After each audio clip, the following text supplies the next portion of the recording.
जब व्यक्ति को मुसीबत आती है तो उसको सारे दोष नजर आते हैं।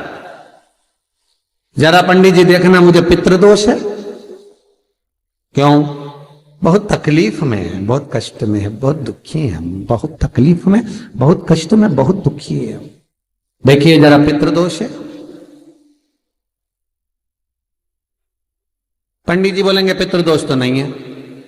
वास्तुशास्त्री के पास पहुंच गए महाराज, और वास्तुशास्त्री के पास जाकर कहा, जरा देखिए हम बड़े तकलीफ में, बड़े दुखी हैं, क्या वास्तु दोष है हमारे घर में?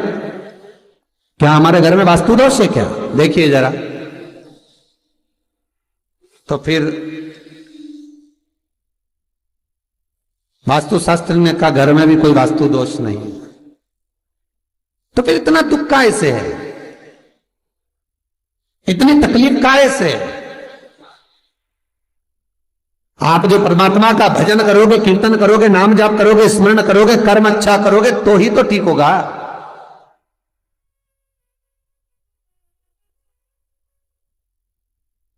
महाराज जरा देखो, हमारे घर में कोई दोष तो नहीं है वास्तु का? वास्तु दोष नहीं है। अब पितृ दोष नहीं है, वास्तु दोष नहीं है, फिर का एक काम करो, हम बड़े तकलीफ में हैं, जरा हमारी जन्म पत्रिका देखो, जरा जन्म लग्न देखो, जन्म पत्रिका देखो, पत्रिका में तो दोष नहीं है।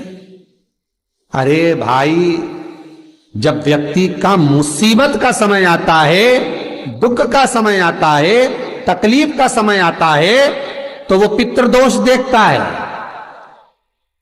वो वास्तु दोष देखता है, वो पत्रिका में दोष देखता है कि कारण क्या है मुसीबत का।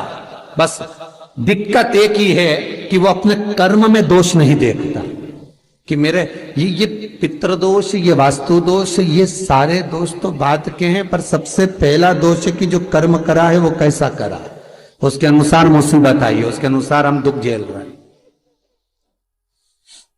बार बार कहा जाता है, मत बुरे कर्म कर बंदे वरना पछताएगा, भगवान की आंखों से तू बच नहीं पाएगा, तू बच नहीं पाएगा। हम दोष देख रहे हैं, हमने पितृदोष दिखवाया, हमने वास्तु दोष दिखवाया, हमने पत्रिका में दोष दिखवाया। मेरा एक निवेदन करबद्ध है, जब आपके ऊपर मुसीबत जब आई है, दुख जब आया है, तो अपने पूर्व के किए हुए कर्म का भी दोष निकालो कि क्या कर कर आए।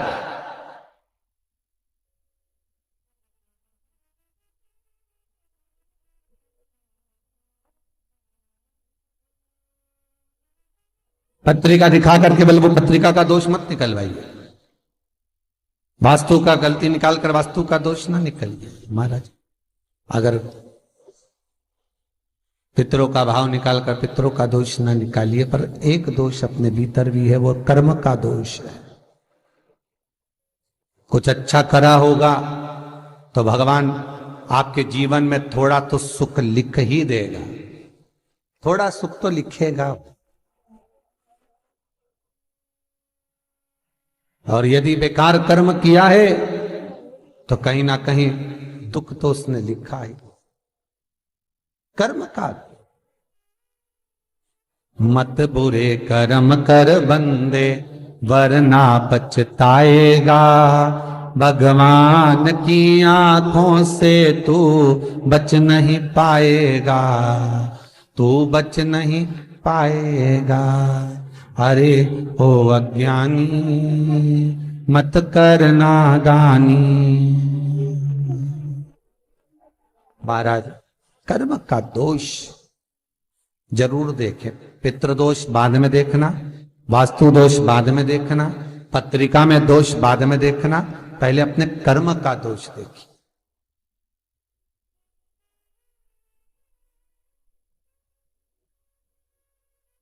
फिर निवेदन करेंगे, बार बार कहते हैं कि भगवान की भक्ति में डूबो, शिव का स्मरण करो, भगवान का स्मरण करो, राम का, कृष्ण का, तुम्हारी मर्जी पड़े उसका स्मरण करो, पर करो क्यों? क्योंकि दुख, तकलीफ, कष्ट पत्रिका दिखाने से नहीं कटेगा, मकान के दरवाजे बदलने से, वॉशरूम बदलने से, पाइप बदलने से नहीं बदलेगा। दुख तकलीफ तुम 50 बार वास्तु को भी बदल कर देख लेना, फिर भी दुख और तकलीफ, कष्ट नहीं, ये कष्ट समाप्त नहीं होगा, दुख और तकलीफ समाप्त नहीं होगा।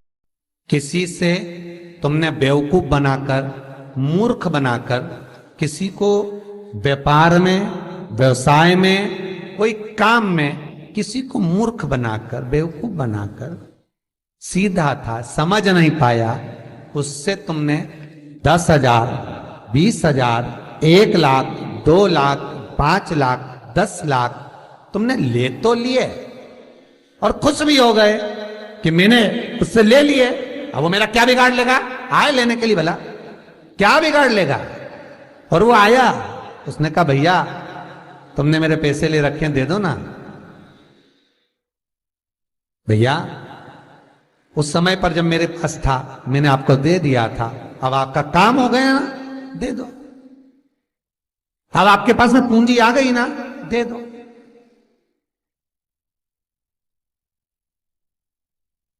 बहुत ध्यान दीजिए महाराज, 2 तरह का पैसा होता है। एक व्यक्ति ब्याज पर देता है ना ब्याज पर, कि तुम ये रुपया ले जाओ, हम तुमसे इतना ब्याज लेते रहेंगे, बाद में मूल दे देना।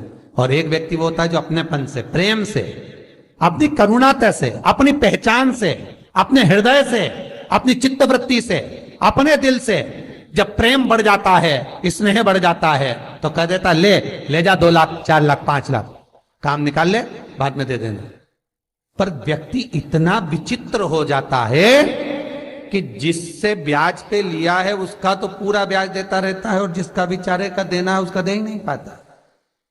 पर निवेदन है, जिसने तुम्हें मुसीबत में साथ दिया, तकलीफों में, कष्ट में तुम्हारे साथ दिया, सबसे पहले हाथ जोड़कर उसको निवेदन कर कर देना कि ये तेरा है भाई, ना जाने फिर जरूरत पड़ जाए तो तुझसे मिल तो जाएगा। जब एक बार दे दोगे तो वो दूसरी बार देने के लिए तैयार बैठा रहेगा।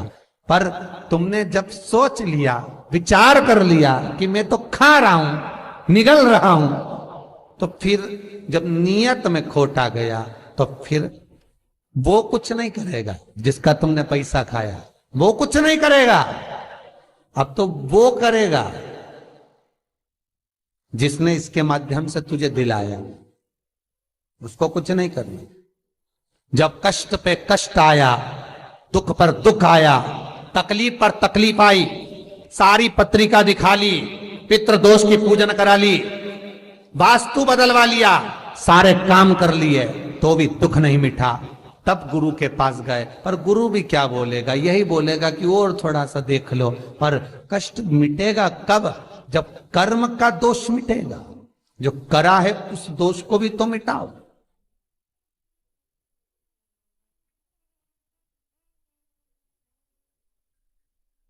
विचार करना, पांडवों पर कितनी कितनी तकलीफ आई, कितनी तकलीफ आई पांडवों पर। लाक्षागृह में आग लग गई, पर भगवान किसी रूप में आकर बता दिए कि आग लगने वाली है, सुरंग बनवा दी, बाहर निकलवा दिया। दुख तो आया था ना। पूरे वन में जब तक पांडव रहे, तकलीफों पे तकलीफ भोगते रहे, हर बार तकलीफ सब भोगा, पर भगवान पर विश्वास था, क्योंकि माता कुंती ने कहा था कि कर्म के लेख को शिव काटता। भगवान ब्रह्मा उतना ही देंगे जितना तुम्हारी लेखनी में लिखा है, भगवान विष्णु उतना ही देंगे जितना तुम्हारे भाग्य में लिखा है। पर भगवान शंकर तो कुछ नहीं देखते, ना लेखनी, ना कर्म, ना भाग्य। उन्होंने कहा अपना दे दो, उठा के उठाओ, दो। क्या सोचना, क्या विचारना, क्या करना, दे। फिर नहीं सोचा, फिर नहीं विचारा, वो तो केवल